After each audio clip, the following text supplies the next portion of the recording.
Hello বন্ধুরা, তোমরা কেমন আছো? আজ আমি তোমাদের সামনে নতুন আরেকটি ভিডিও নিয়ে এলাম, যেটি দেখে তোমরা খুব সহজেই জানতে পারবে কিভাবে একটি কোট টাই সেট আপ করা যায় একটি শরীরে, এবং পোশাক কিভাবে চেঞ্জ করা যায়। এই ভিডিও দেখলেই তোমরা অবশ্যই শিখে যাবে, পাই টু পাই দেখবে, একটু স্কিপ বা টানার কোনো চিন্তাই করবে না, তাহলে কিন্তু কিছুই বুঝতে পারবে না বন্ধুরা।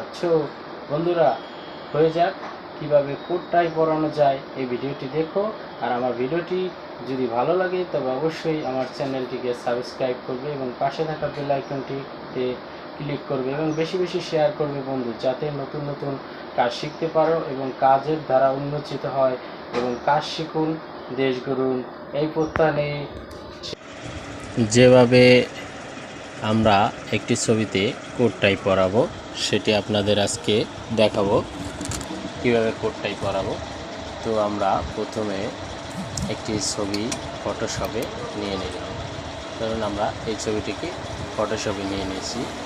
তো এখনে আমরা একটি টাই আমার ডেস্কটপে পূর্বেই রেখে দিয়েছি।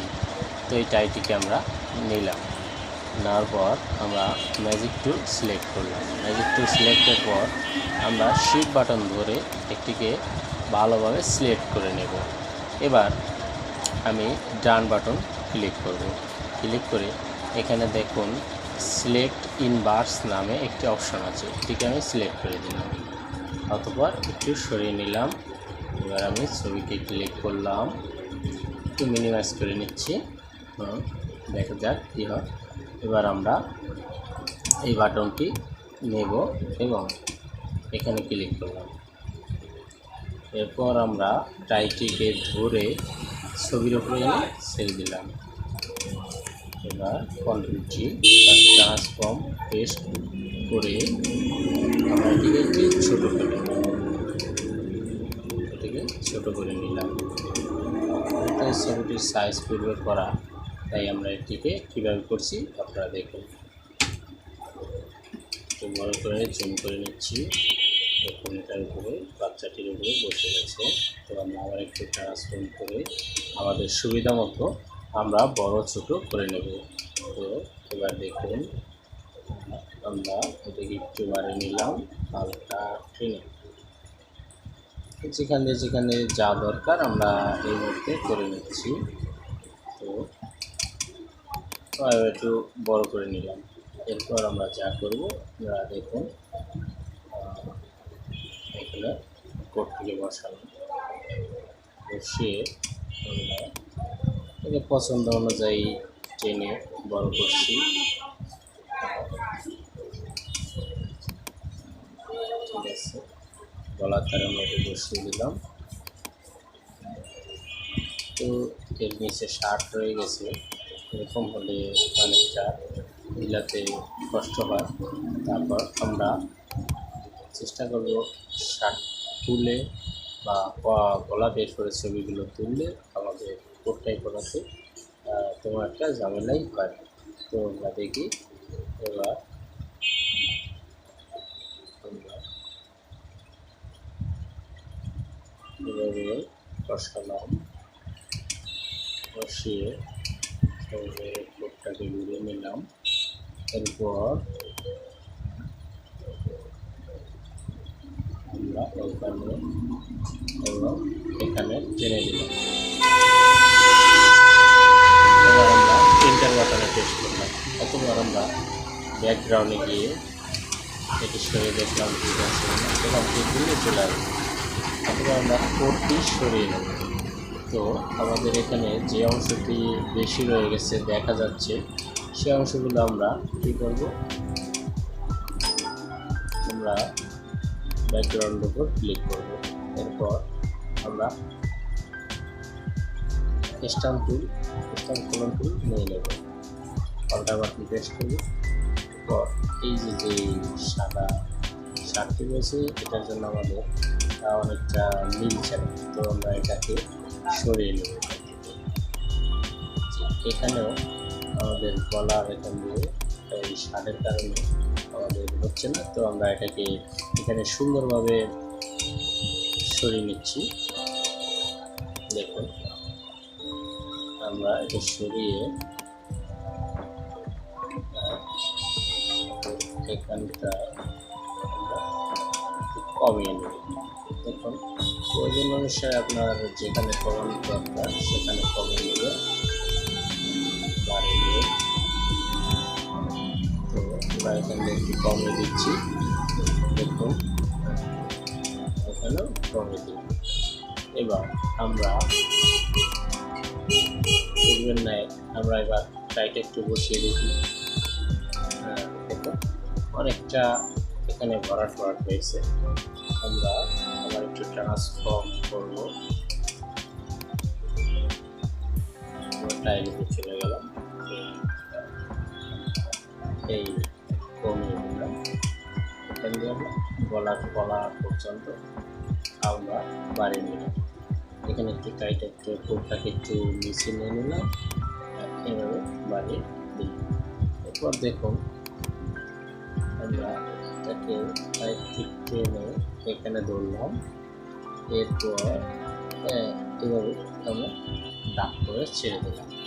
তো এভাবে দেখুন আমাদের এই যে বাড়তি অংশগুলো রয়েছে, তো আমরা এগুলো কী করব, এগুলো করলে জিনিসটা অনেকটা খারাপ লাগে। তো আমরা এবার যা করব সেটি হলো আমরা পূর্বের ন্যায় টাইটিকে এখান থেকে সরিয়ে নেব। যে বাড়তি অংশগুলো রয়েছে আমরা সেগুলো রিমুভ করে দেব। তো রিমুভ করতে হলে প্রথমে আমাদের টাইটি সরিয়ে নিলাম। আমরা এখান থেকে এখানে পেন টুল দিয়ে সমানভাবে সমান তালে যতটুকু প্রয়োজন আমরা সেটুকু সিলেক্ট করব। সিলেক্ট করে আমরা এখন ব্যাকগ্রাউন্ডের উপর লেয়ারটি নিয়ে আসবো এবং কন্ট্রোল ইন্টার দিয়ে আমরা এটাকে ডিলিট করে দেবো। তো এখান দিয়ে আমাদের অনেকটা কমে গেছে। আমরা স্টাম্প নিয়ে আর একটু সাইজ করে আমরা ভারটা কমিয়ে নিলাম। আমরা এখান দিয়ে যে যতটুকু প্রয়োজন আমরা স্টাম্প দিয়ে কমিয়ে নিলাম। তো আমাদের যেহেতু কমে গেছে, এবার আমরা দেখি কী হয়েছে, কতটুকু হয়েছে। দেখুন এবার কিন্তু অনেকটাই ওই অংশটা দেখা যাচ্ছে না। আমরা আবার অ্যারো বাটনে ক্লিক করলাম এবং আমরা বাটনের পর আমরা অর্থাৎ ট্রান্সফর্ম করব, কন্ট্রোল টি বাটনে প্রেস করব। সেজন্য আমাদের ট্রান্সফর্ম করে নিলাম। ট্রান্সফার করার জন্য আমরা এখানে একটু বাড়িয়ে কমিয়ে নিই, আমাদের প্রয়োজন অনুসারে ছবিটা যাতে ভালো দেখায় সেইভাবে আমরা এটাকে একটু কমিয়ে বাড়িয়ে নিলাম। এবার আমরা যা করব, আমরা পুরো ছবিটাকে ব্যাকগ্রাউন্ডে এসে পুরো ছবিটাকে একটু সিলেক্ট করব। এবার সিলেক্ট করে আমরা একটু ছবিটাকে ঘুরিয়ে নিই। দেখুন ছবিটা ঘুরে যাচ্ছে। ওকে, আমার প্রয়োজনে একটু সরিয়ে নড়িয়ে, ঠিক আছে, একটু সরিয়ে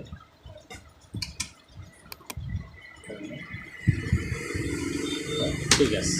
ওকে, এবার আমাদের দেখুন এখানে কিছু অংশ বের রয়েছে আর এখানে অংশটা মনে হচ্ছে যেন কানের সাথে ফিটিং হয়ে গেছে। তো এটার জন্য আমাদের একটু ব্যবস্থা করতে হয়। তো আমরা এবার যা করব সেটি হলো এটাকে আবার আমরা একটু সরিয়ে নড়িয়ে দেখি।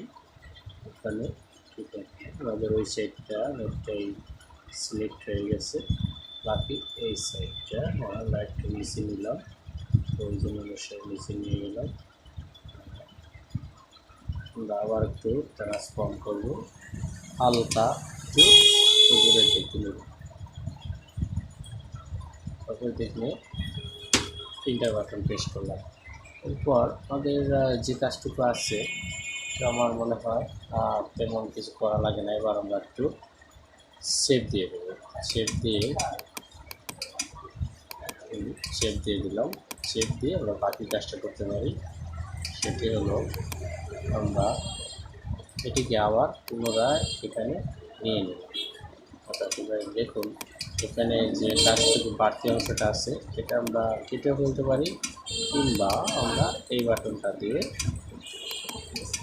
লেয়ারগুলো এক হয়ে গেছে। এখন আমরা একে দিয়ে অনায়াসে কমিয়ে দিতে পারি। দেখুন কমে গেল। এরপর এই অংশটুকু আমাদের প্রয়োজন অনুসারে আমরা কমিয়ে দিলাম। তো এবার দেখুন এই যে টাইটা একটা গালের কাছে মিশে গেছে, মনে হচ্ছে না যেন এটা আলগা আলগা বসানো ভাব। আমরা এটার জন্য আমরা এই ট্রিম দিয়েই কাজ করব। দেখুন কীভাবে আমরা এটা দিয়ে কাজ করে ফেলছি। দেখুন একটু প্রয়োজনে আমরা কী করলাম, এটা দিয়ে কাজ করে সুন্দর করে আপনার প্রয়োজন মাফিক যেটা দেখতে ভালো হয়, যে মনে হয় যেন এটা অটোমেটিক একটি